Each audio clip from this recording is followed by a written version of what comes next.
In a small, peaceful neighborhood in the heart of Chicago, there lived an elderly black man named Mr. Jameson. He was well known and loved by everyone around him. People admired his calm nature and the way he always greeted them with a warm smile.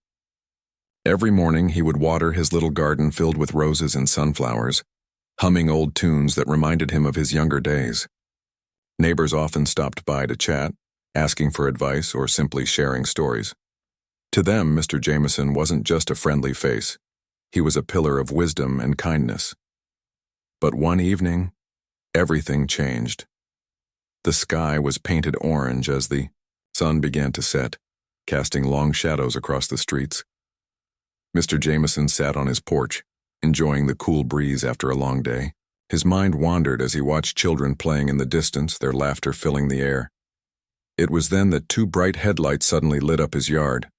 A police car screeched to a halt right outside his house. Two officers stepped out, their expressions hard and unreadable. Mr. Jameson felt a chill run down his spine. Something about their presence didn't feel right. He stood up slowly, holding onto the railing for support. "Good evening, officers," he said politely, trying to sound calm despite the unease growing inside him. "Is there something I can help you with?" One of the officers ignored his question and instead barked, "Step down from the porch, sir." Startled, Mr. Jameson raised his hand slightly to show he meant no harm.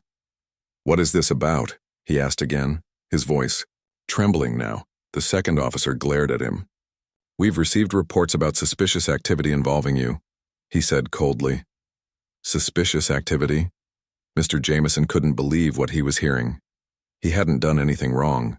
His life revolved around tending to his garden, reading books, and occasionally visiting his grandchildren. Yet here he was, being accused without any explanation.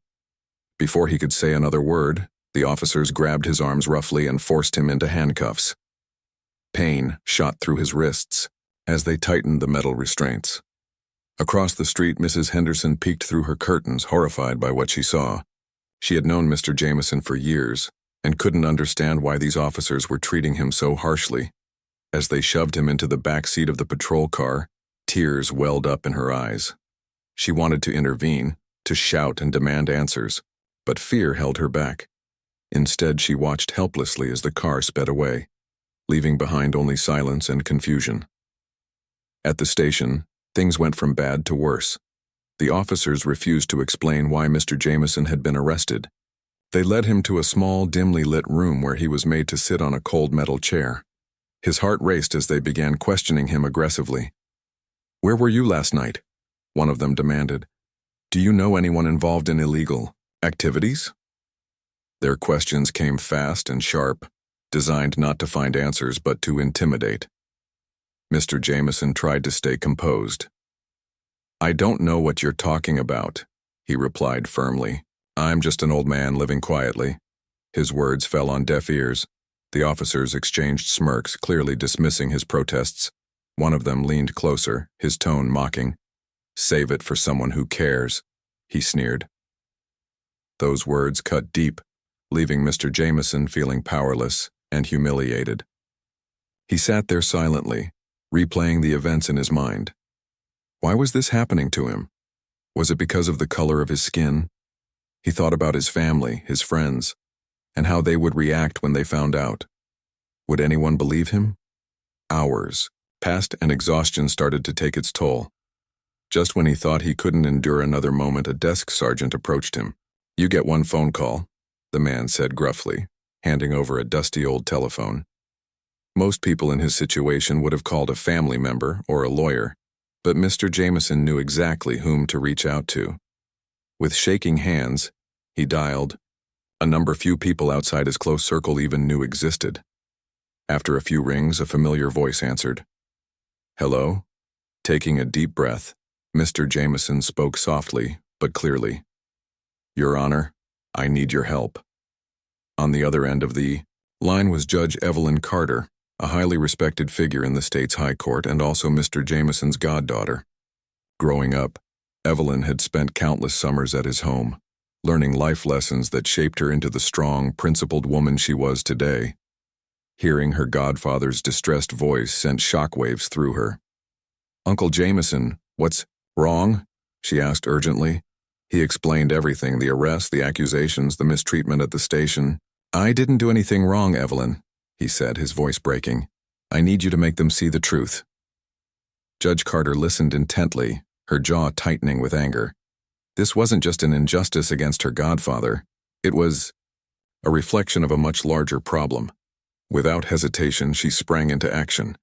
She contacted the precinct directly, demanding immediate answers. Her title carried weight, and soon higher-ups were scrambling to address the issue. Word of Mr. Jameson's arrest spread quickly throughout the community. By midnight, a group of neighbors had gathered outside the station, holding signs and chanting slogans like, "Justice for Jameson," and "No to racism." Even Mrs. Henderson joined in, recounting what she had witnessed to reporters who arrived to cover the growing protest. The atmosphere buzzed with tension and determination. For many, this wasn't just about Mr. Jameson, it was about standing up against systemic racism and demanding accountability. As dawn approached, pressure mounted on the police department. Internal Affairs launched an investigation into the officer's conduct, while Judge Carter personally oversaw Mr. Jameson's release. When he finally walked out of the station, greeted by cheers and applause, tears streamed down his face. Relief washed over him, but it was mixed with sadness. He realized that not everyone in his position would have access to the kind of help he did. Justice, it seemed, was still a privilege rather than a guarantee. That night, sitting alone in his garden, Mr. Jameson reflected on what had happened. He thought about the fragility of fairness and the importance of fighting for those who couldn't fight for themselves. Though grateful for his freedom, he knew his work wasn't done. He decided to use his experience to advocate for others, facing similar injustices. Partnering with local organizations, he began speaking at rallies, sharing his story, and pushing for reforms aimed at holding authorities accountable. Judge Carter, too, was inspired anew by her godfather's resilience. Together they worked tirelessly to shine a light on the flaws within the system. They reminded everyone that while the road to justice might be long and difficult, every step forward mattered.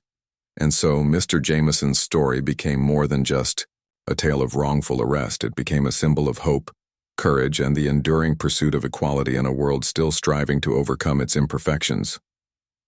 The hours following Mr. Jameson's arrest felt like an eternity. The small, dimly lit room at the police station was suffocating. The fluorescent light overhead flickered occasionally, casting eerie shadows on the walls. Mr. Jameson sat slumped in the cold metal chair, his hands still cuffed behind his back. His mind raced with questions. Why was this happening? What evidence could they possibly have against him? And most importantly, how would he prove his innocence? The two officers who had brought him in were relentless. They paced around the room, firing off questions that made no sense. "Who supplies you with the goods?" one of them asked sharply. "What kind of operation are you running here?" Mr. Jameson shook his head, trying to stay calm. "I don't understand what you're talking about," he said firmly. "I'm just a retired man living quietly. I haven't done anything wrong." But his words seemed to fall on deaf ears. The officers exchanged knowing glances as if they had already decided he was guilty. As time dragged on, Mr. Jameson's frustration grew. He tried reasoning with them, explaining that he spent his days gardening and reading books, not engaging in any illegal activities. But every attempt to clarify his situation was met with skepticism or outright dismissal. One officer leaned close to him, his voice dripping with sarcasm. "You expect us to believe that someone like you is completely clean?" He sneered. "Come on, old man. We know how these things work." That comment stung more than anything else. It wasn't just the accusation. It was the underlying assumption that because of his race and age, he must be involved in something shady. Mr. Jameson felt a mix of anger and helplessness wash over him. He wanted to shout, to demand respect, but he knew it wouldn't make a difference. Instead, he clenched his fists and focused on staying composed. Losing his temper would only give them more ammunition to use against him. Outside the interrogation room, whispers floated through the hallway. Other officers passed by, some glancing curiously at the elderly black man sitting silently in cuffs. None of them stepped forward to question the treatment he was receiving. To them, it was business as usual, a routine arrest, nothing out of the ordinary. But for Mr. Jameson, it was a nightmare unfolding in real time. He thought about his daughter, Jessica, and wondered if she'd heard about his arrest yet. She lived across town and rarely visited due to her busy schedule, but he hoped someone would tell her what was happening. Finally, after what felt like hours, a desk sergeant entered the room. He carried a clipboard and looked bored, as though processing arrests was just another mundane task. "You get one phone call," he muttered, placing an old rotary phone on the table. For a moment, Mr. Jameson hesitated. Most people in his position would call a family member or hire a lawyer, but Mr. Jameson had someone else in mind, someone who could truly make a difference. With trembling fingers, he dialed a number he hadn't used in years.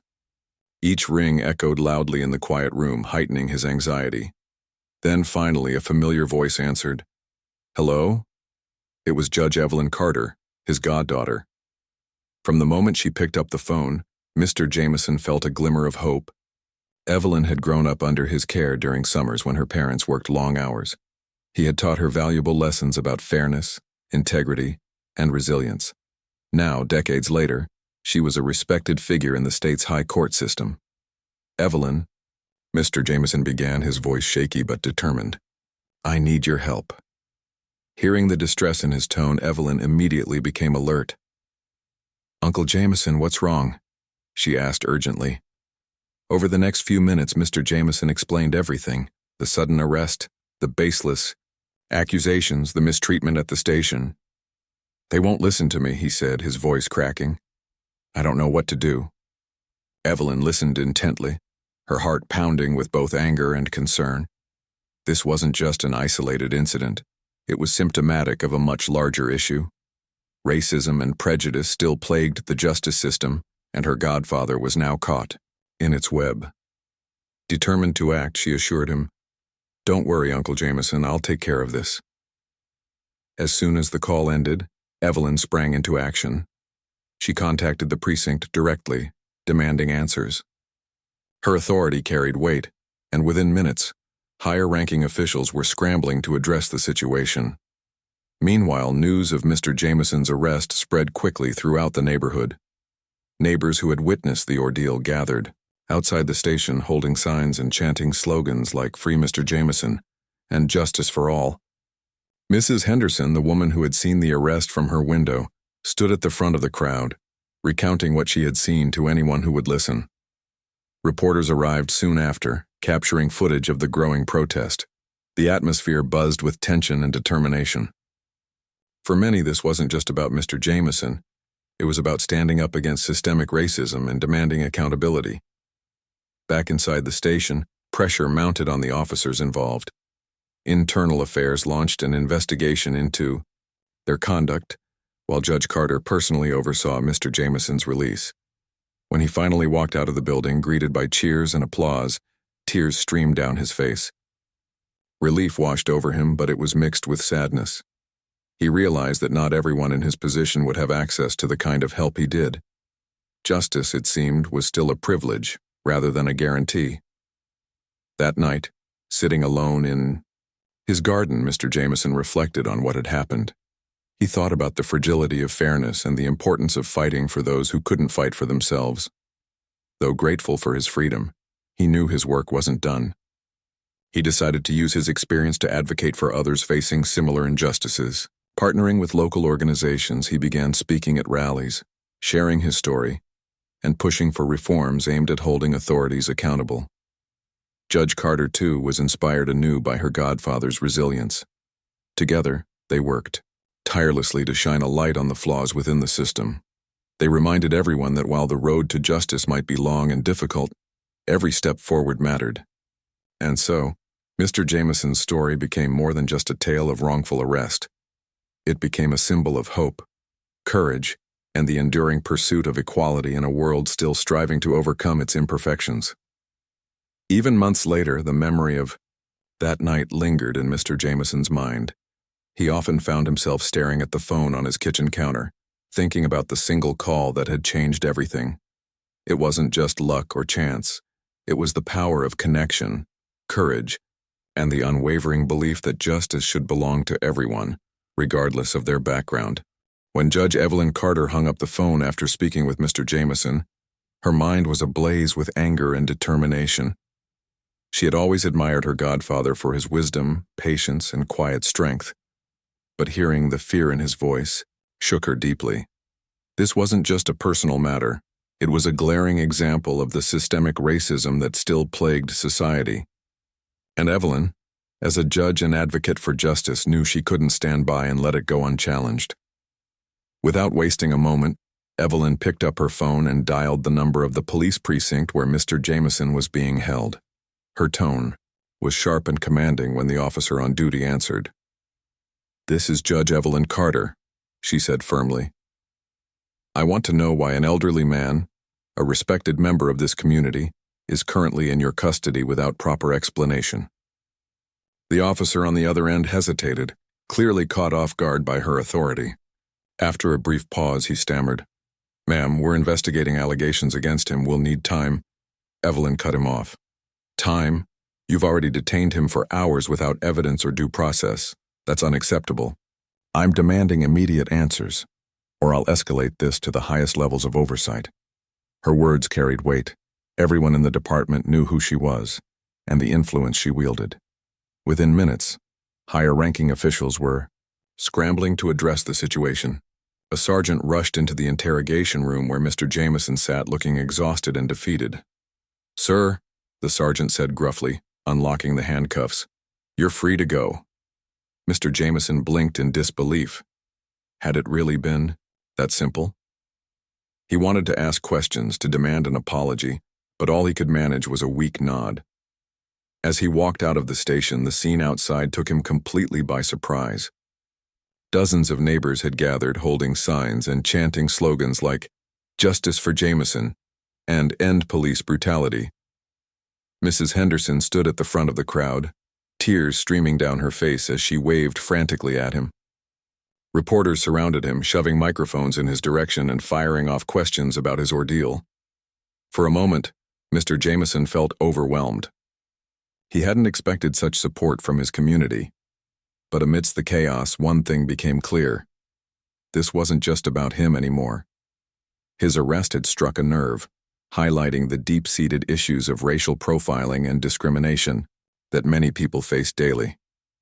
Neighbors recounted their own experiences with unfair treatment, while others expressed outrage over how the police had handled the situation. The protest quickly gained momentum, drawing attention not only locally, but also nationally. News outlets picked up the story, broadcasting footage of the rally and interviews with those involved. Social media exploded with hashtags like "Stand with Jameson" and "Justice for All." People shared stories of similar injustices they or their loved ones had endured, turning Mr. Jameson's case into a symbol of broader struggles. Civil rights organizations reached out, offering legal assistance and resources to ensure accountability. Meanwhile, Internal Affairs launched a formal investigation into the officer's conduct, promising transparency, but skepticism remained high among activists and community members. As the days passed, Mr. Jameson found himself thrust into the spotlight. Journalists knocked on his door constantly, seeking statements. Friends called to check on him, expressing both concern and admiration for his courage. Even strangers stopped by his house, leaving flowers and notes of encouragement. While he appreciated the support, the attention made him uneasy. He wasn't used to being the center of anything, let alone a nationwide movement. Sitting in his garden one evening, he reflected on everything that had happened. He thought about the countless others who didn't have someone like Evelyn to call, a powerful ally who could intervene on their behalf. How many innocent people were sitting in cells right now, treated unfairly because of their race or background? The realization weighed heavily on him. For years, he had lived quietly, avoiding confrontation and focusing on his own little corner of the world.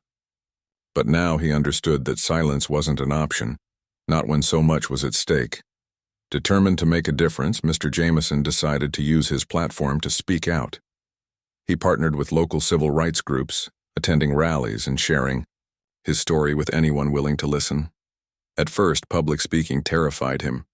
Standing in front of crowds, recounting the humiliation and fear he had felt during his arrest, left him emotionally drained.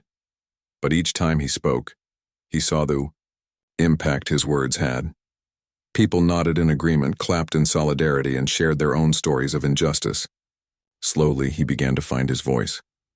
Judge Carter, too, played a pivotal role in driving change. Inspired by her godfather's resilience, she used her position to push for reforms within the justice system.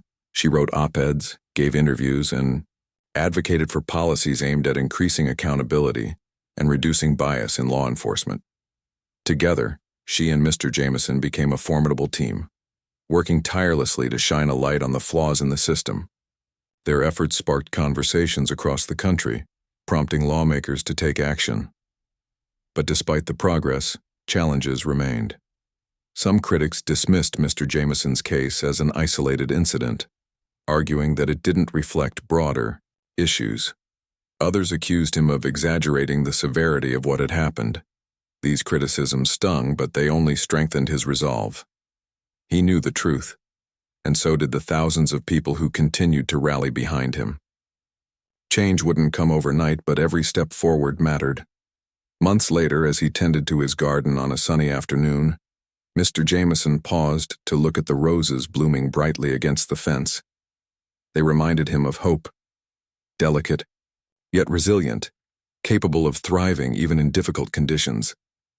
His journey had been far from easy, but it had taught him something invaluable: the power of standing together. Whether it was family, friends, or strangers united by a common cause, collective action could move mountains.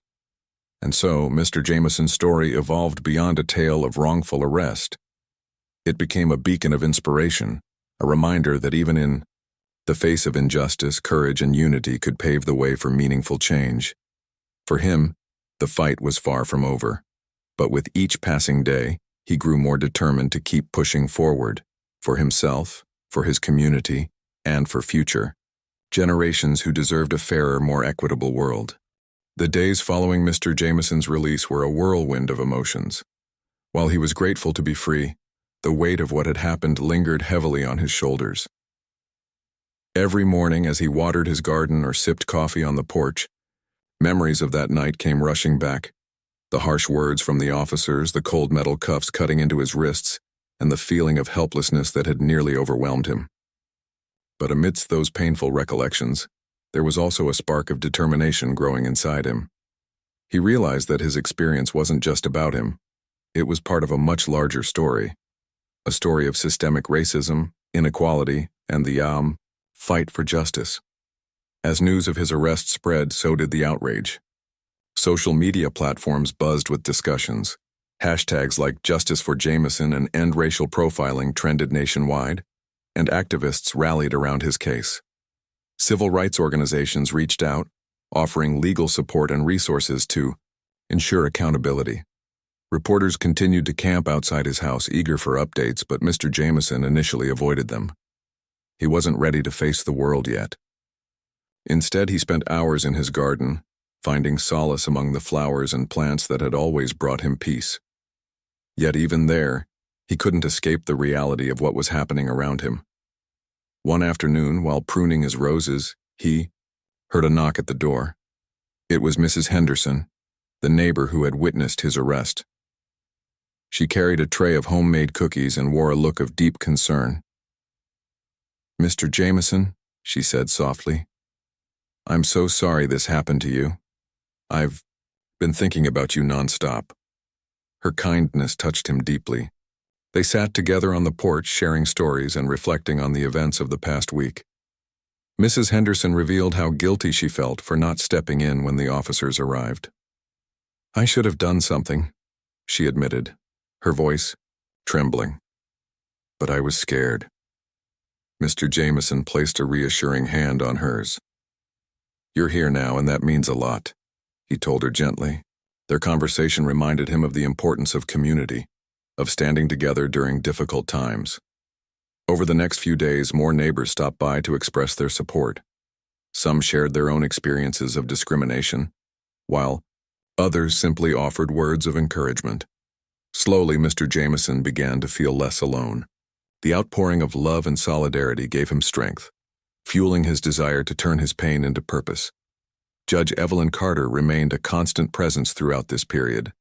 She visited him regularly, checking on his well-being and discussing strategies for holding the police department accountable. Together, they reviewed the details of the investigation into the officer's conduct. Internal Affairs had launched a formal inquiry, but progress was slow, and skepticism loomed large. Many feared the process would drag on indefinitely, allowing those responsible to avoid consequences. Determined to keep pressure on the authorities, Evelyn worked tirelessly behind the scenes, leveraging her connections and influence to demand transparency. Meanwhile, Mr. Jameson decided it was time to step into the spotlight. He knew he couldn't stay silent, not when his story had resonated with so many people. One evening, after much deliberation, he agreed to attend a local rally organized by civil rights activists. The event was held in a park near his neighborhood, and hundreds of people turned up to show their support. As he stood backstage preparing to speak, nerves gripped him. Public speaking had never been his forte, and the thought of addressing such a large crowd made his palms sweat. But then he glanced at Evelyn, who gave him an encouraging nod and took a deep breath. When Mr. Jameson finally stepped onto the stage, the crowd erupted in applause. For a moment, he stood silently, taking in the sea of faces before him. Then, in a steady voice, he began to share his story. "I never imagined I'd be standing here today talking about something like this," he said. "I'm just an old man who likes tending to his garden and living peacefully. But one night, my life changed forever because of assumptions made about me based on the color of my skin." His words struck a chord with the audience, many of whom nodded in agreement or wiped away tears. He spoke candidly about the fear and humiliation he had felt during his arrest, the frustration of being dismissed without evidence, and the hope he had clung to when calling Judge Carter. "This isn't just about me," he emphasized. "It's about every person who has been treated unfairly because of who they are. We can't let this continue. We have to stand together and demand change." The crowd erupted in cheers, chanting slogans and holding signs high above their heads. For the first time in weeks, Mr. Jameson felt a sense of empowerment. Speaking out wasn't easy, but it was necessary, and it was worth it. In the weeks that followed, Mr. Jameson became increasingly involved in advocacy work. He attended rallies, gave interviews, and collaborated with civil rights organizations to push for reforms. Partnering with Evelyn, he helped draft petitions calling for stricter oversight of law enforcement and greater accountability for misconduct. Their efforts gained traction, drawing attention from lawmakers and prompting discussions about policy changes. Local officials promised to review training protocols for officers and implement measures to reduce bias in policing. Despite the progress, challenges persisted. Critics argued that focusing on individual cases like Mr. Jameson's detracted from broader issues within the system. Others accused him of exaggerating the severity of his ordeal, claiming it was an isolated incident rather than evidence of systemic racism. These criticisms stung, but they only strengthened his resolve. He knew the truth, and so did the countless people who continued to support him. Change wouldn't come overnight, but each small victory mattered. One particularly memorable moment came when a young boy approached Mr. Jameson after a speech. Clutching a notebook and pen, the child looked up at him with wide eyes. "Can I have your autograph?" he asked shyly. Surprised but touched, Mr. Jameson smiled and obliged. As he signed the page, the boy whispered, "Thank you for fighting for us." Those simple words left a lasting impression on him. They reminded him why he was doing this. Not for fame or recognition, but for the future generations who deserved a fairer, more equitable world. Back home, as he tended to his garden once again, Mr. Jameson reflected on how far he had come. What started as a personal tragedy had transformed into a movement, one that inspired hope and sparked meaningful conversations.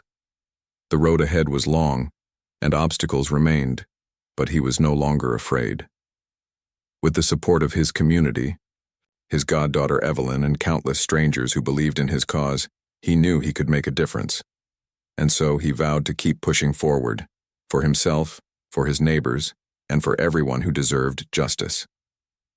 As weeks turned into months, Mr. Jameson's life began to take on a new rhythm. The days of quiet gardening and leisurely afternoons on his porch had been replaced by a whirlwind of activism, speeches, and meetings with civil rights leaders. At first, the transition was overwhelming. He wasn't used to being in the public eye, let alone leading a movement for justice. But with each passing day, he grew more confident in his role. His story had resonated deeply with people across the country, and they looked to him as a symbol of resilience and hope. One evening, after returning home from yet another rally, Mr. Jameson sat at his kitchen table sipping a cup of tea. The house was silent except for the faint hum of the refrigerator. For the first time in weeks, he allowed himself to pause and reflect. The journey had been exhausting, physically, emotionally, and mentally, but it had also been transformative. He thought about how much he had learned since that fateful night when 2 officers had wrongfully accused him. He realized that while his arrest had been a painful experience, it had also opened his eyes to the power of collective action. Alone, he might have remained a victim of injustice. Together, with the support of his community, he had become an agent of change. The next morning, Mr. Jameson received a call from Judge Evelyn Carter. She sounded both excited and determined. "Uncle Jameson," she began, her voice brimming with energy, "we've made some progress. The Internal Affairs Department has recommended disciplinary action against the officers involved in your case. It was a small victory, but a significant one nonetheless. For too long, law enforcement misconduct had gone unchecked, leaving victims without recourse. This recommendation signaled a step toward accountability, a message that no one, not even those in positions of authority, was above the law. Encouraged by the news, Mr. Jameson decided to attend a town hall meeting later that week. Organized by local activists, the event aimed to address concerns about racial profiling and police brutality. Hundreds of residents packed into the community center, eager to share their thoughts and demand answers. As Mr. Jameson took his seat, on the panel alongside other advocates, he felt a mix of nerves and anticipation. He knew the discussion wouldn't be easy. Emotions often ran high during such gatherings, but he believed it was essential to keep the conversation going. When it was his turn to speak, Mr. Jameson stood up slowly, gripping the microphone with steady hands. "Thank you all for coming here today," he began, his voice calm but firm.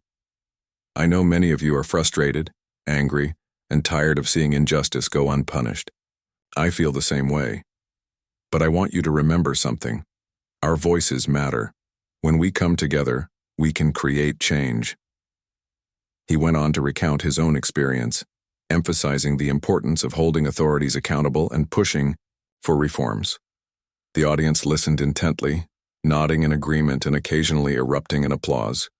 After the meeting, dozens of people approached Mr. Jameson to thank him for sharing his story. Some shared their own experiences of discrimination, while others expressed gratitude for his courage. Among them was a young woman named Lisa, who introduced herself as a college student studying social justice. "Mr. Jameson," she said earnestly, "your story inspired me to pursue a career in law. I want to fight for people like you, people who deserve fairness but don't always get it." Her words touched him deeply, reminding him of the ripple effect his actions were creating. Despite the positive momentum, challenges continued to arise. Critics of the movement argued that focusing on individual cases like Mr. Jameson's diverted attention from larger systemic issues. Others dismissed the calls for reform as unnecessary or exaggerated. These criticisms sometimes weighed heavily on Mr. Jameson, especially when they came from unexpected places. One particularly disheartening moment occurred during a televised interview when a commentator accused him of using his arrest as a publicity stunt. Sitting across from the host, Mr. Jameson struggled to maintain his composure. "This isn't about fame," he replied firmly. "It's about ensuring that what happened to me doesn't happen to anyone else." Though such comments stung, they only strengthened his resolve. He reminded himself that every movement faced resistance, and overcoming opposition was part of the process. With Evelyn by his side, he continued to push forward, advocating for policy changes and working to build bridges between communities and law enforcement. They organized workshops where officers and civilians could engage in open dialogue, fostering understanding and trust. While progress was slow, these efforts planted seeds of hope for a better future. Amidst the chaos, Mr. Jameson found moments of peace in his garden. Tending to his plants became a form of therapy, allowing him to recharge and reconnect with himself. On one particularly sunny afternoon, as he pruned his rose bushes, he noticed a group of children playing nearby. They giggled and chased each other around, their laughter echoing through the neighborhood. Watching them filled him with a sense of purpose. He wanted to ensure that these children grew up in a world where they didn't have to fear unfair treatment because of the color of their skin. Later that evening, Evelyn joined him for dinner. Over plates of roasted chicken and mashed potatoes, they discussed the road ahead. "We've come a long way," Evelyn said, smiling warmly. "But there's still so much work to do." Mr. Jameson nodded in agreement. "Yes," he replied thoughtfully, "but I believe we're making a difference. Every speech, every protest, every conversation, it all adds up." They talked late into the night, brainstorming ideas for upcoming campaigns and reflecting on the impact they had already made. By the end of the month, Mr. Jameson's efforts had gained even more traction.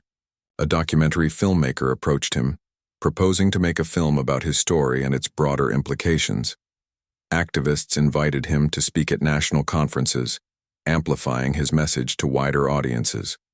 Local schools began incorporating discussions about racial justice into their curriculums inspired by his advocacy. Each milestone reinforced his belief that change was possible, even if it required patience and persistence.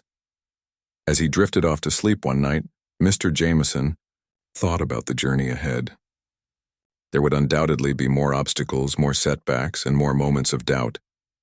But he was no longer afraid. He had seen firsthand the power of unity and determination. With his community beside him, his goddaughter guiding him, and countless strangers cheering him on, he knew he could continue fighting for justice. And so, with renewed hope, he vowed to keep moving forward, for himself, for his neighbors, and for everyone who deserved a fairer, more equitable world. Months had passed since Mr. Jameson's wrongful arrest, and the impact of his story continued to ripple far beyond the quiet streets of his neighborhood. What began as a personal tragedy had grown into a nationwide movement, inspiring countless people to speak out against racial injustice. From small towns to bustling cities, individuals and communities rallied around the cause, using their voices to demand accountability and reform. For Mr. Jameson, this journey was no longer just about seeking justice for himself. It was about creating a legacy of change that would endure long after he was gone. One crisp autumn morning, Mr. Jameson woke up early, as he often did, to tend to his garden. The air carried a hint of chill, and golden leaves swirled gently in the breeze. As he knelt beside his rose bushes, carefully pruning away dead branches, he reflected on how much his life had transformed. His once private existence had been thrust into the public spotlight, but instead of resisting it, he had embraced his new role with quiet determination. Every speech, every interview, every conversation with a neighbor or stranger reminded him of the power of resilience and the importance of standing up for what was right. Later that day, Mr. Jameson attended a special screening of the documentary, inspired by his story. Filmmakers had spent months capturing interviews, protests, and moments of reflection, weaving them into a powerful narrative that highlighted not only his ordeal, but also the broader struggles faced by marginalized communities. The theater was packed, filled with friends, family, activists, and even strangers who had traveled from afar to witness the premiere. As the lights dimmed and the film began, Mr. Jameson sat nervously in the front row, unsure of how it would be received. When the credits rolled, the audience erupted into applause. People stood up, cheering and wiping away tears. Many approached Mr. Jameson afterward, thanking him for sharing his experience and expressing how deeply moved they were by the film. One young man, barely in his 20s, hugged him tightly and said, "Your courage gives me hope. I didn't think anyone cared about stories like mine until I saw yours." Those words struck a chord within Mr. Jameson. He realized that his story wasn't just his anymore. It belonged to everyone who had ever felt unseen, unheard, or mistreated. The following week, Mr. Jameson joined Judge Evelyn Carter at a national conference focused on criminal justice reform. Held in a grand auditorium in Washington, D.C., the event brought together lawmakers, activists, academics, and survivors of police misconduct. When Mr. Jameson stepped onto the stage to deliver the keynote address, the room fell silent.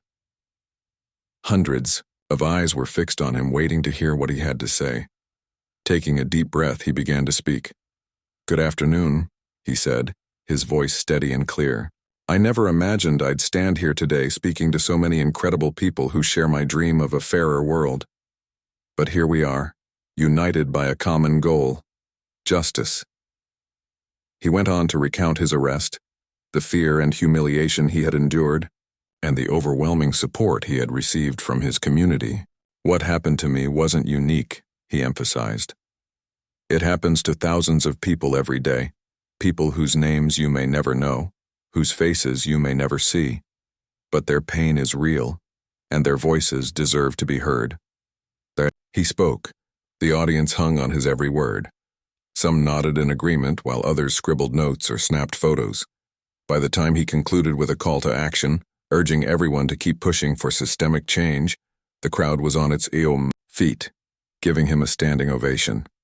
Evelyn watched proudly from the sidelines, knowing how far her godfather had come since that fateful night. She marveled at his strength, his humility, and his unwavering commitment to making a difference. Back home, life slowly returned to a semblance of normalcy. While Mr. Jameson still attended rallies and meetings, he also made time for the simple joys that had always grounded him. He spent hours tending to his garden, baking pies for neighbors and reading books under the shade of his favorite tree. These moments of peace reminded him of why he fought so hard: to protect the dignity and humanity of ordinary people like himself. Despite the progress, challenges remained. Critics continued to question the validity of his case, accusing him of exaggerating the severity of his ordeal. Others dismissed calls for reform as unnecessary or extreme.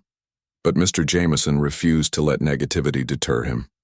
Instead, he channeled his energy into constructive efforts, working closely with civil rights organizations to draft petitions, lobby lawmakers, and educate the public about racial profiling and police accountability.